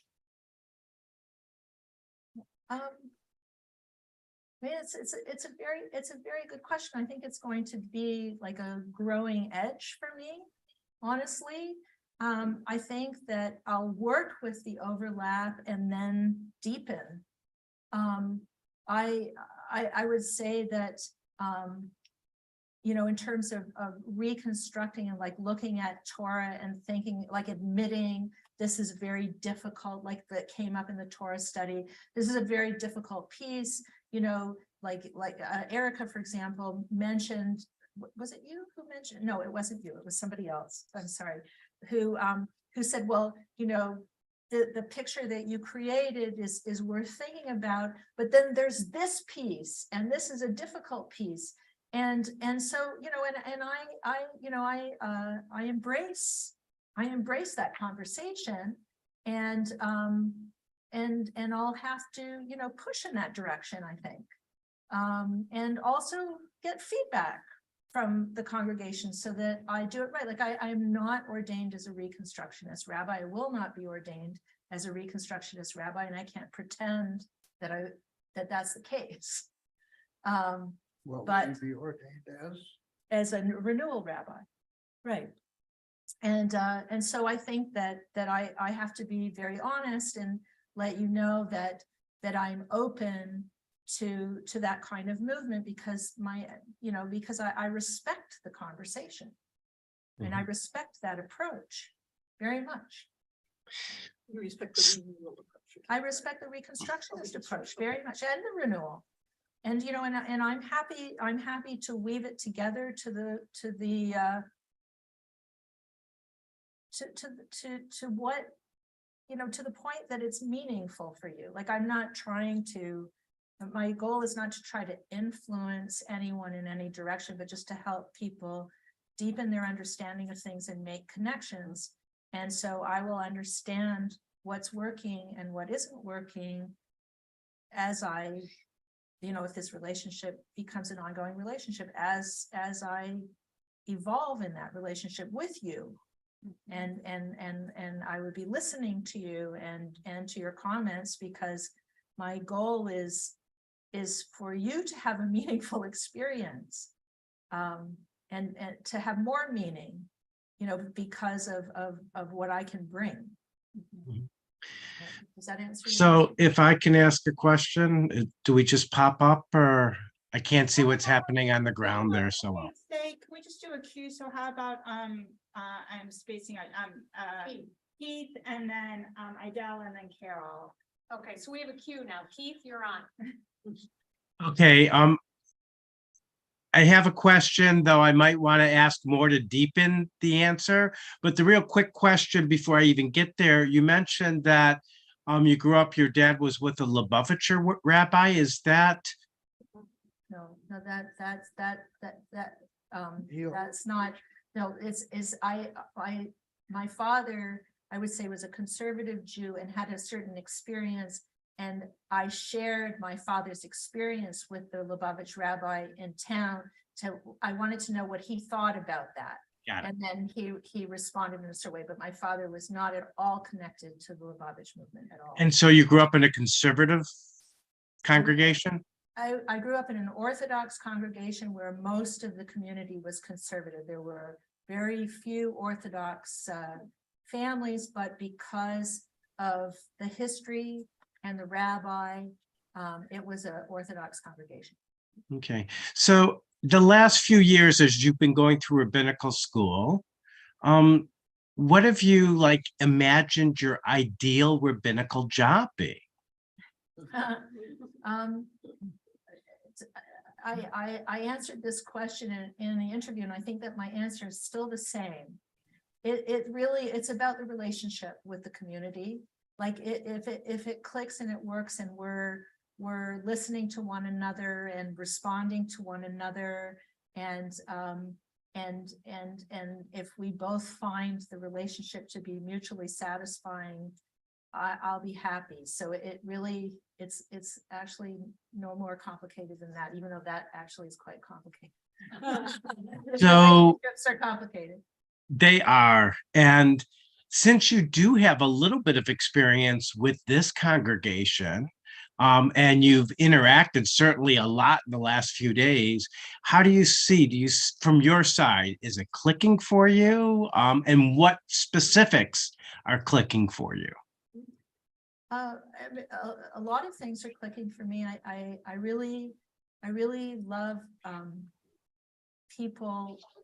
Like, first of all, I love listening to the answers that people, the sharing. Like if I ask a question and then people share and then they go in different directions, and I really feel like I'm learning a lot about what is meaningful to the people in the congregation. And I love the diversity of conversation.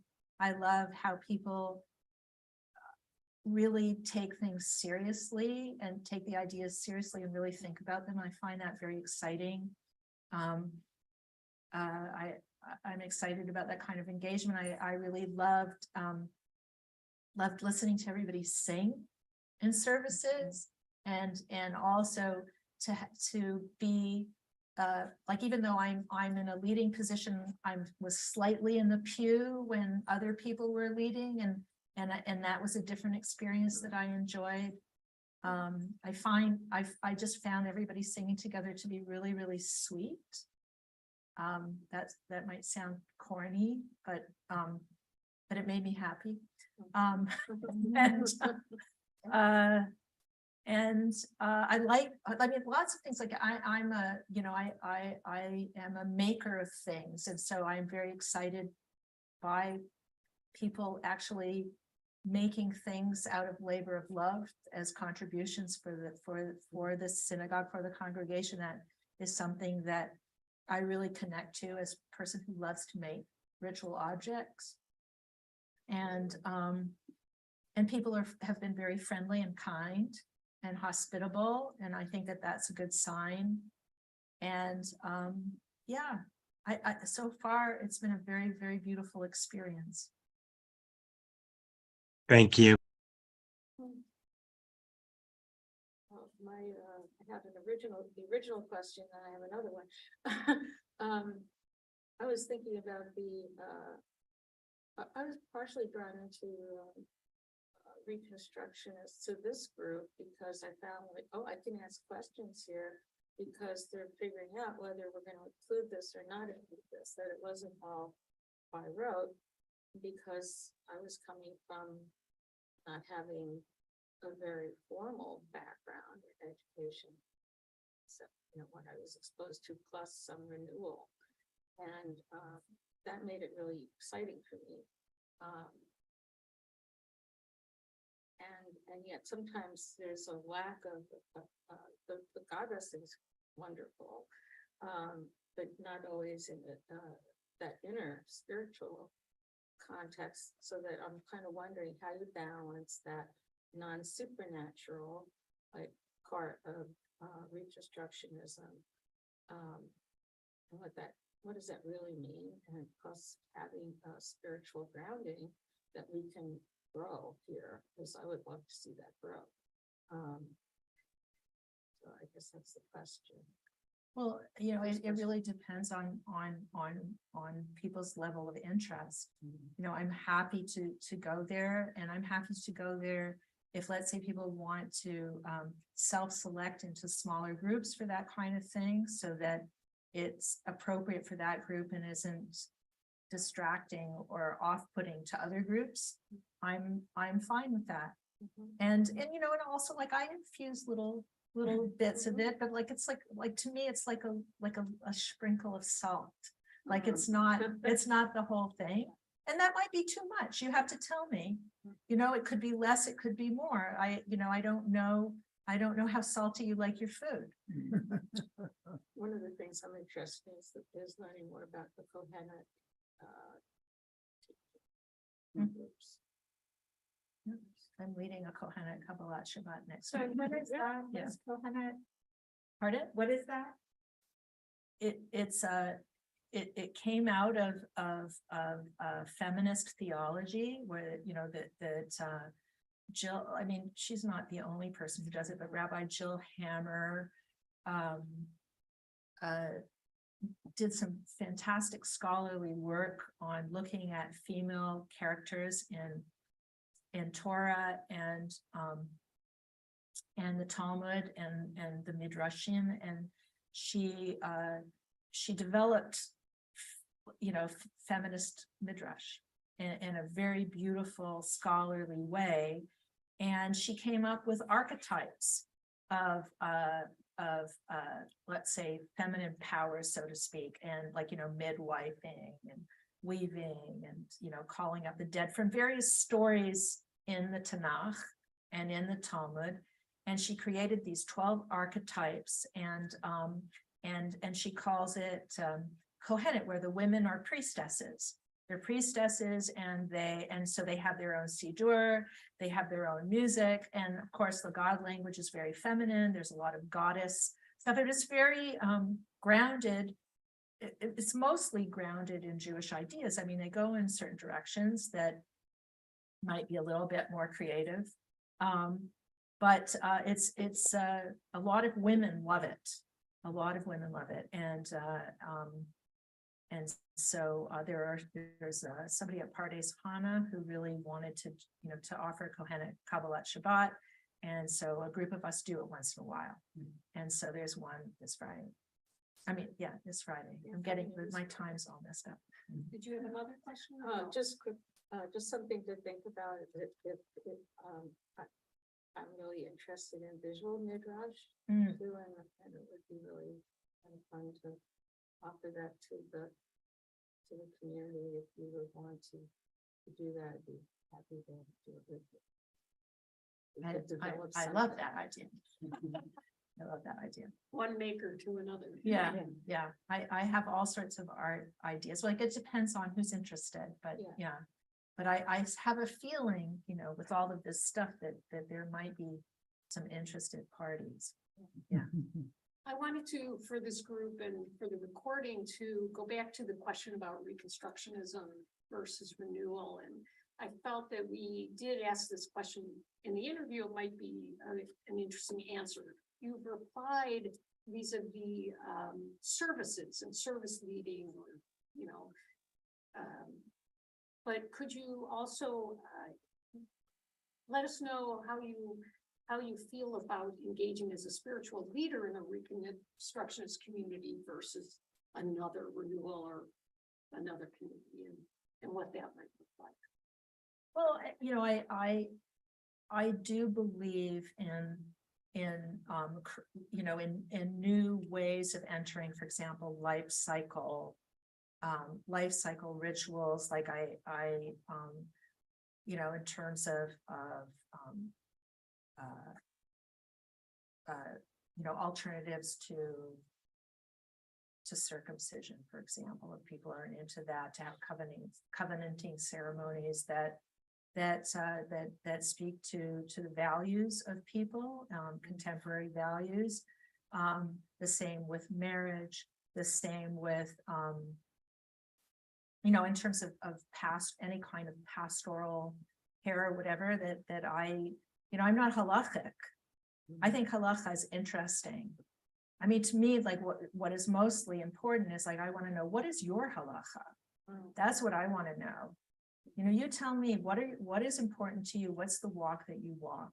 And I think that's a Reconstructionist approach, and based in Jewish values, and also, there's blurring. We're part of the world. We're part of this American culture. Like, we do things other than just Jewish. but we want to be able to not be fragmented. And that's something that I thought a lot about myself, is like, I didn't want to have a fragmented experience in terms of how I live my life, like that I'm interested in Taoist philosophy, and I'm interested in Judaism, and I'm interested in this, and I'm interested in that. Like, there is a way to frame things so that, like, you're not switching gears. You know, it's part of the whole.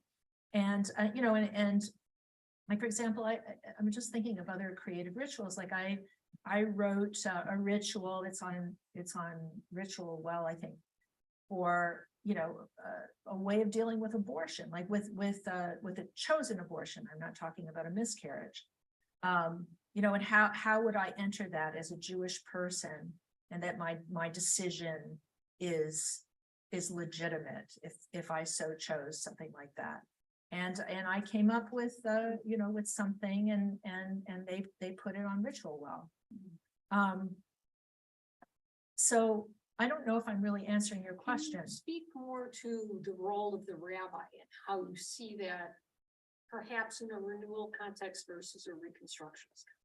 Can I just comment Yeah. before we do the, I just thought that sounded so reconstructionist, like the Oh, yeah. idea of, like, I just wanted to say, like having rituals for like occasions that we might need them for, that we Yes. don't have them. So I just, or like having an alternative for, so I just wanted to comment on that, like that's. It was a lovely answer. That's kind of very, very reconstruction. Right. Right, that's sorry, I didn't mean to take us off. No, it's totally fine. So I see, I mean, because, you know, you're the chavura energy is so strong in your congregation. I mean, in a lot of ways, that really sort of suits my orientation, in the sense that I like to be in conversation. I like to be a facilitator. I think, you know, more than like, I don't see myself as an authoritative figure, but maybe somebody who knows quite a bit because of what I studied. But I also can tell from listening to people's answers that people know a lot, you know, that people are very, very well educated, and that to me is exciting. It's very exciting. Like, I feel like I can learn a lot from you as well. And so I just sort of feel like I want to create an environment where maybe I can create a container of some sort, so that people can have interesting conversations, and also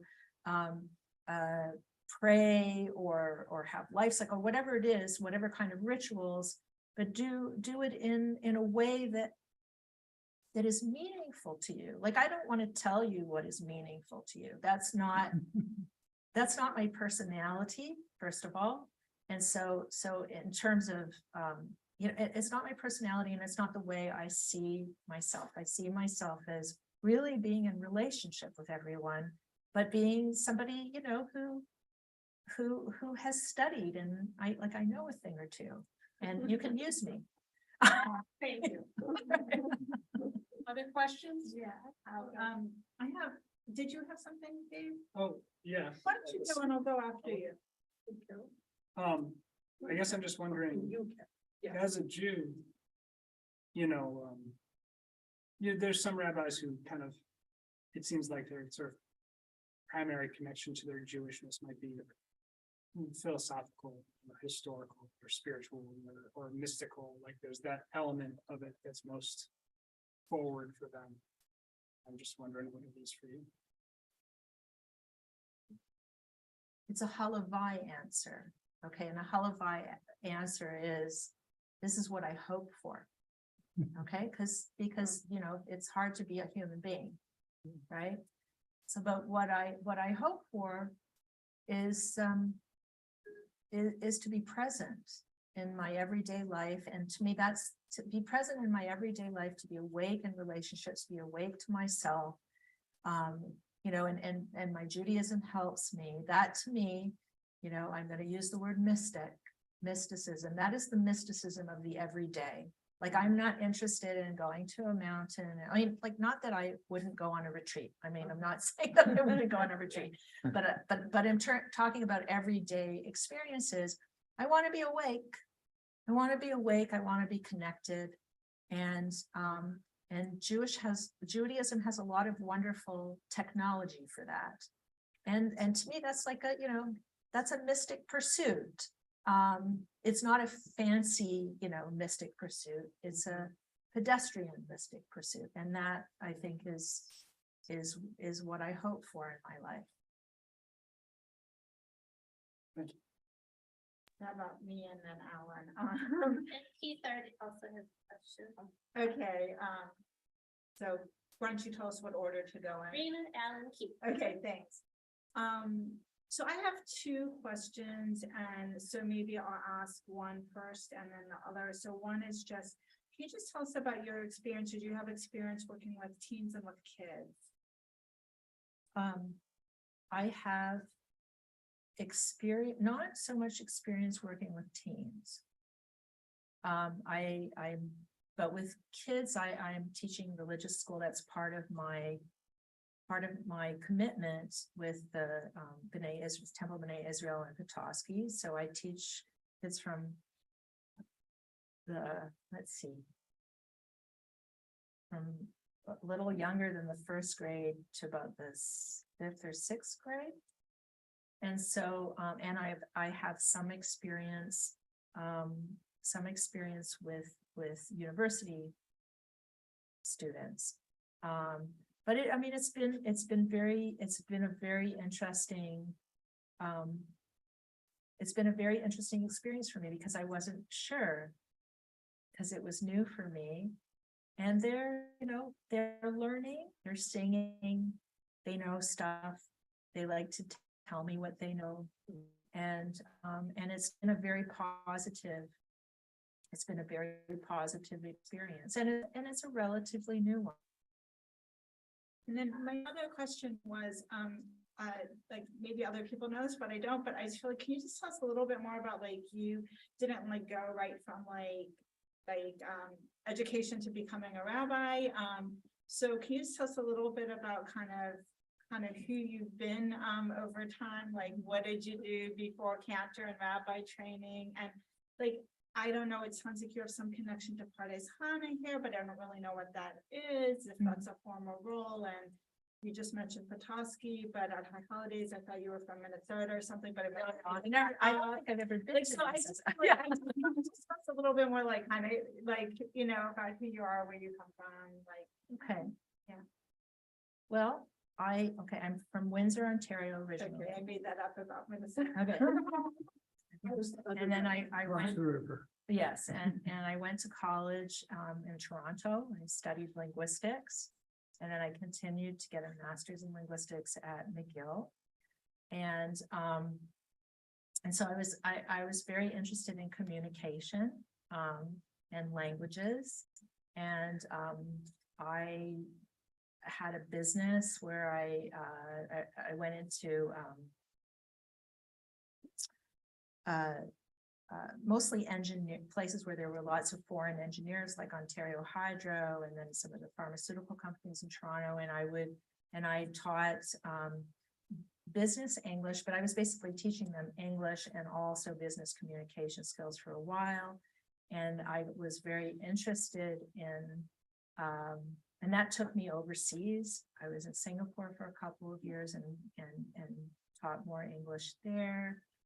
And then I came back to Canada, and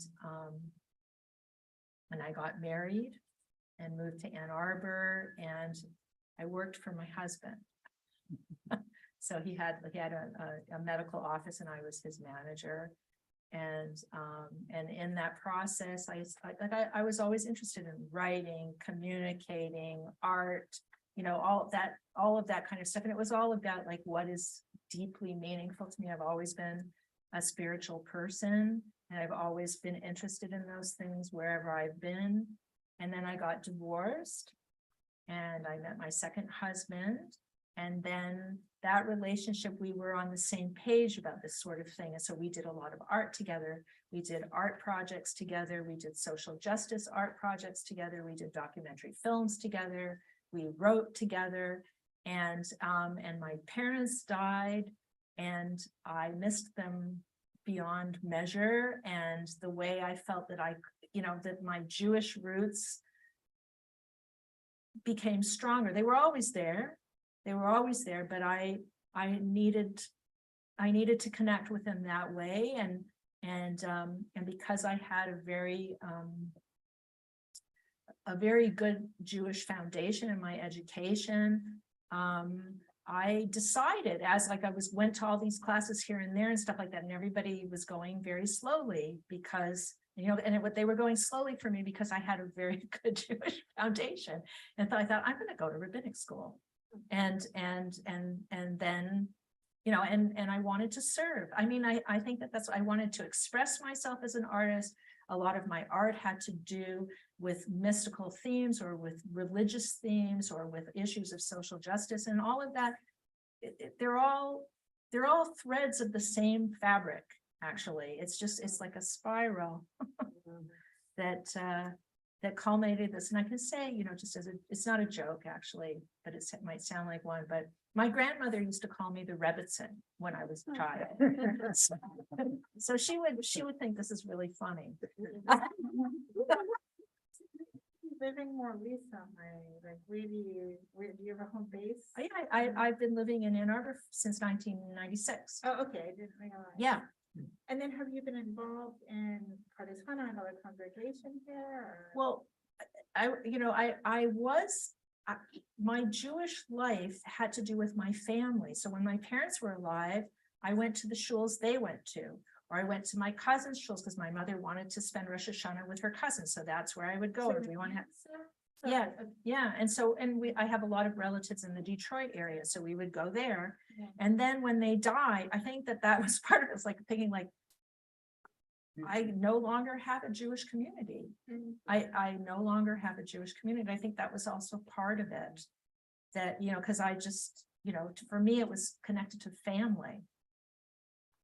So I don't know if I got too personal, but that's, Well, thank you, but and do you have a Jewish community like here? Yeah, now? Pardes Chana, because Pardes Chana is a renewal Jewish community, and I think that I tested the waters there before I entered rabbinic school because I wanted to see what it was like, and I studied with Rabbi Ginsburg at the University of Michigan, and then I got involved in Pardes Chana quite a bit, and I basically wanted to take a deep dive. And about after testing the waters, it didn't take me long to enroll in Aleph, and it was very nice for me because I didn't have to move to Cincinnati, I didn't have to move to New York, I didn't have to move to Philadelphia or Los Angeles. I could do it on Zoom, and I thought, this is great. Versus do you have a formal role at Pardes Chana? Yeah. And now I'm listed as one of the clergy. Okay. But I lead a Rosh Chodesh Minyan. I mean, that's monthly. I lead a lot of Shabbat services. I lead Omer teachings. I lead Shavuot teachings. I lead a lot of Shabbat services. I lead Kabbalat Shabbat every now and then.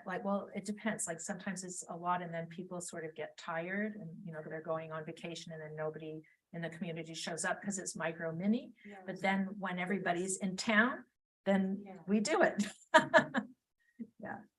I think it begs a follow-up question just for posterity here. Would that interfere in any way in your serving as a permanent part-time rabbi for the congregation? No. I mean, because if I am a permanent rabbi, everything that I do for them is volunteer. So, so it's very different. There are some things though that might be of interest to other people, like the Rosh Chodesh thing is basically, I do it with a Pardes Chana Zoom link, but it's my minyan. And it's not that I would take it away from Pardes Chana, but I would include more people because it's fun and it's meaningful. People like it. Thank you. Alan, sorry. Uh, Well, I'm not very theological. My Zalman Schachter opened my Jewish eyes, so I'm kind of in the renewal framework. And I made the arc for Padasana. And I came into this congregation when it was still a Havara, because when I came to Ann Arbor, back to Ann Arbor, where I grew up a long time ago, I grew up in 1993, and the people in this Havara, many were from the old New Jewish Agenda, of which I was a part. And I've been a political activist since I began college in 1954. So I've been back here 30 years, I guess.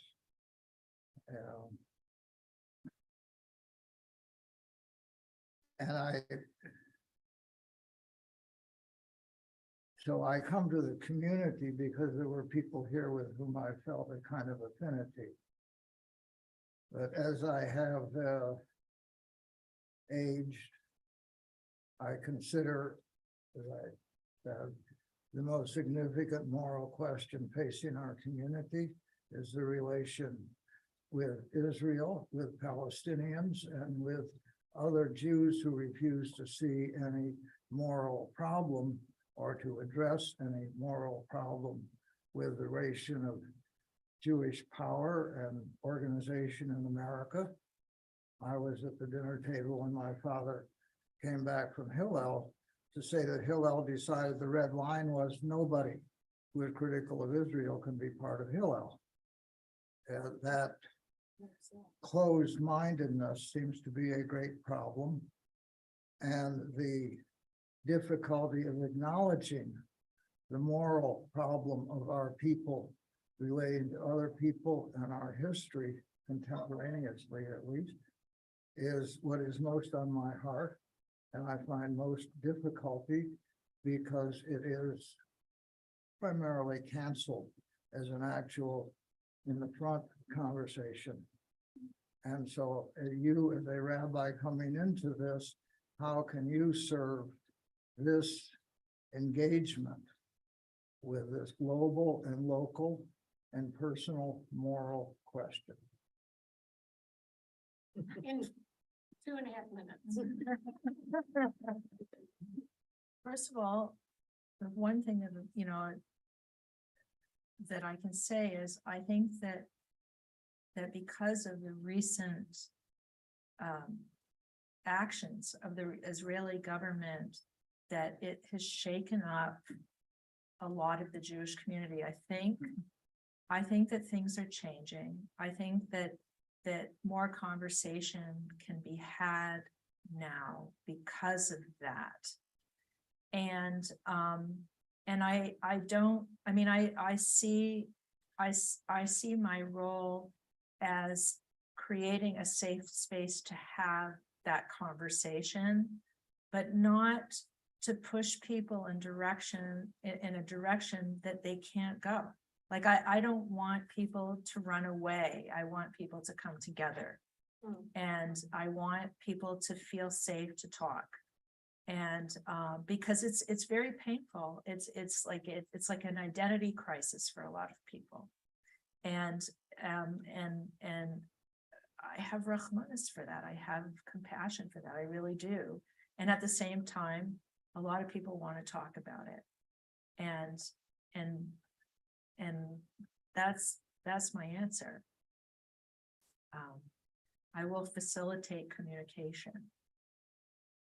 So Amy Rosenberg type of question, what is your relationship with Israel-Palestine issue? I feel like that's kind of what Alan That's was kind of asking, Alan's but- Yeah, it's basically the same answer. Yeah. I want to be in conversation about it. I've had the benefit of studying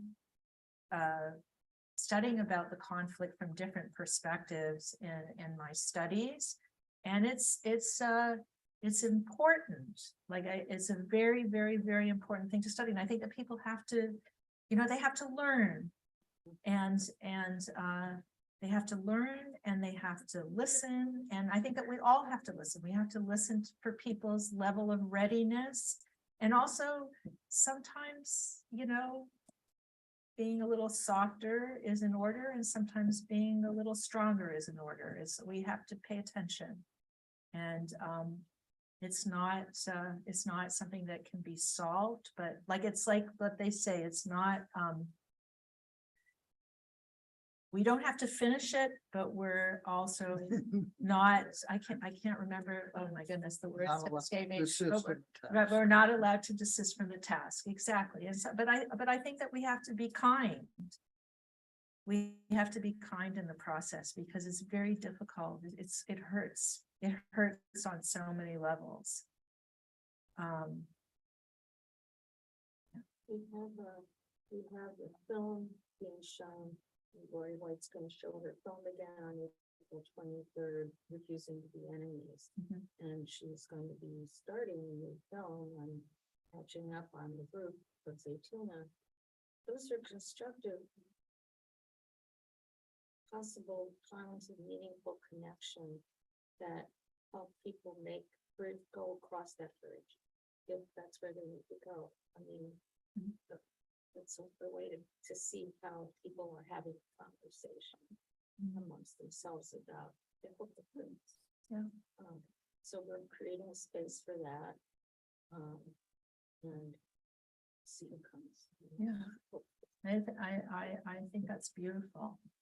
I always like to follow Ellen's question on Israel-Palestine with my personal issue, which is climate change. And I'm curious, I believe more and more in the years to come, maybe this year, next year, as people wake up to our role as consumers and Western capitalists, if you will, in the state of the world and the state of climate change. I think the despair that will ensue will fall upon us in our religious communities because they're already established as places we can go to grieve and heal and find hope, or active hope, as Joanna Macy says.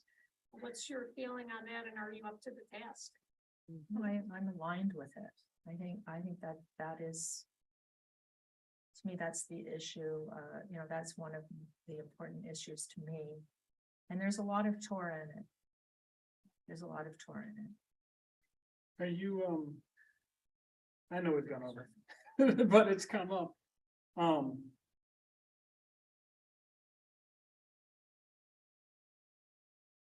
Anti-Semitism is getting worse. It's not getting better. It's getting more vocal and more active. How's that fall on you on someone beginning this career? I mean, not for nothing, but I mean, it's gonna be a pressure that continues and increases and will hit us from new and more painful angles. You know, we're gonna need one another. I think we're gonna need one another. We have to be supportive of one another and strong together. And I think that we're going to have to confront our fear and confront any wavering confidence. And I think that there's strength in unified voices, and I would do anything to support that. To speak out, to petition, to write, to whomever, and also to grieve together as well. There's a lot of grieving. There's a lot of grieving that we need to open to, because if it's bottled inside, it can ruin us. So we have one question online and we've gone over. I don't know, do we want to put stop or do we want to? I guess that I think would be useful for people, it would be useful for you to say, I think, a little bit about the work you did with incarcerated youth in Jackson. Oh, because that's something that I think would speak to a lot of people and give us insight into you. Oh, okay. So one of the social justice art projects, I have to put this down, sorry, because I'm gonna spill it. One of the social justice projects that I was involved in was with the Youth Arts Alliance in Washtenaw County. And so Javier, my husband, and I did mural workshops. We conducted mural workshops in residential placement centers in Southeast Michigan. I think in 3 of them, in Washtenaw County, Jackson, and Livingston. And so what we did was we wanted to, we wanted something more meaningful than teaching the kids crafts. So we wanted them to dream something, like to have a vision.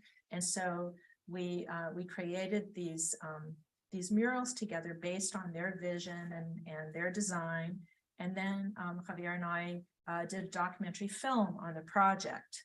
And like, for example, the Youth Arts Alliance got $50,000 because of our contribution. So that was really a very powerful experience to see a 9-year-old in the same unit as like a 9-year-old who was basically abandoned by parents and grandparents, and that's the only reason why this kid was in prison or in a residential placement center, with a 17-year-old who attempted murder, like the same unit. Yes. And it was heartbreaking. It was heartbreaking, but what was really profound was that all of these kids told their stories. They dreamed about what they wanted, like how they wanted to live a better life, and they made beautiful images, and they did it together. And I'm not saying that solved all of their problems, but it's in them. It's in them. And I learned a lot, and Javier learned a lot about the resilience and the creativity and the dreams and the sweetness in people who, have issues, big issues, and some of them, it's because they're taking the heat for their parents, and they're going to have a lesser sentence. And some of them, do really bad stuff, but at the same time, you see the humanity in them and their dreams. It was really beautiful, very humbling. Thank you. So is it okay if I ask Carla's question? Because it sounds like maybe she's not anything else this weekend. I'm sorry? Carla has a question and she's not, I don't think she's coming to anything else this week. So we'll end with this question. Okay, last question. Okay, her question is, Gabrielle, how would you work to welcome new members and include people less familiar with Jewish tradition and worship practices?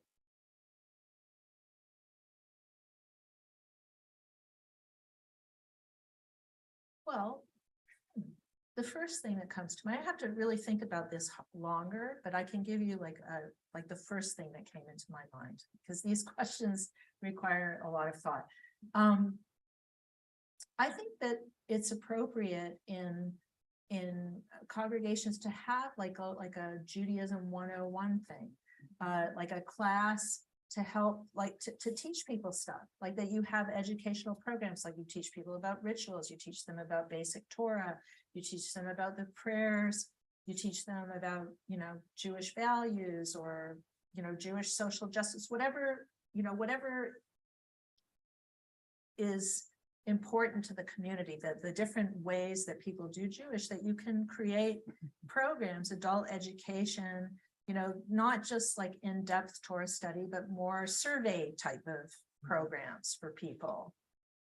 For people who, might be curious. In some ways you can learn a lot from Chabad in the sense of their outreach, like that they have all of these elementary ways of drawing people in to, you know, who are curious about Judaism, but they don't want to be like, you know, you might not get, they might never want to become a Chabad member. They probably don't want to become Chabad members, but yet they're still engaged through Chabad. And I think that a lot of the denominations can learn a lot from that. You just don't Can serve schnapps to, you know, to underage people at Shabbat. That's what they do. What do they? And can I ask a follow-up question? Ask a follow-up question? Okay. Hi. So, I mean, this is, at least for me, this is a super important question. And I know that, so I would like to kind of pursue that with you for a moment. I'm sorry it's the end and I'm sure you're exhausted. But as someone who grew up in a completely secular household and eventually had a bat mitzvah as an adult, so I'm just going to speak like from my own experience. Judaism and religious services can be incredibly unwelcoming, especially if you don't didn't hear what you just said. It can be incredibly what? unwelcoming. If, you know, it really takes a lot of effort to think about accessibility. And so that is a thing that like, at least to me, makes an enormous difference. And I think in terms of making the congregation a welcoming place for other people who are like me, which I think there are a lot of, where it feels inclusive to people who didn't grow up with all of that, because it often, it can really feel like a kind of a secret code club, you know, where you don't have the decoder ring for what's happening. And it can be like, I mean, so much is done by volunteers. And so like, and I respect and thank them for all their hard work, but it's even, it's anything from like having prayers that don't have transliterations, or using language that may not be familiar to everybody. And so I don't know if that's thing that you have thought about at all, or if you would like to respond to it at a different time after you've pondered it a little bit, which would be. I have a few things that I can say. I think it's a very, very interesting question that you're raising. I think it's important to have transliteration. I also think it's important to have more English in services, if you know. So for example, I mean, our service today was very, there was a lot of Hebrew. I'm not going to say that it didn't have Hebrew, but one of the Psalms, for example, was a beautiful translation, an interpretive translation. And you know, and also to have songs like for example, today we were talking about the Mishkan, and so we started with the spiritual tune Sanctuary with the English words, and then the Hebrew was woven in. That those are examples. Like I'm not talking about the whole service, but those are examples of how to make services more accessible. And sometimes you can set up an entire service that you know is, let's say, not Hebrew heavy. You could do that.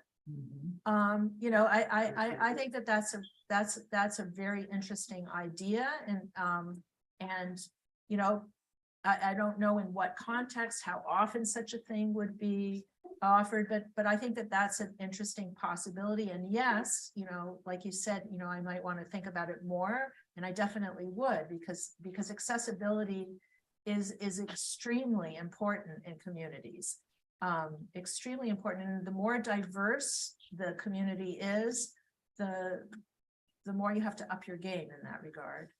So your point is well taken. Thank you. Thank you. Well, thank you very, very, very much. Thank you for staying over during your little break. You had we're just so appreciative of your time and talent and what you've offered us today. Thank you. Yeah, I'm happy to be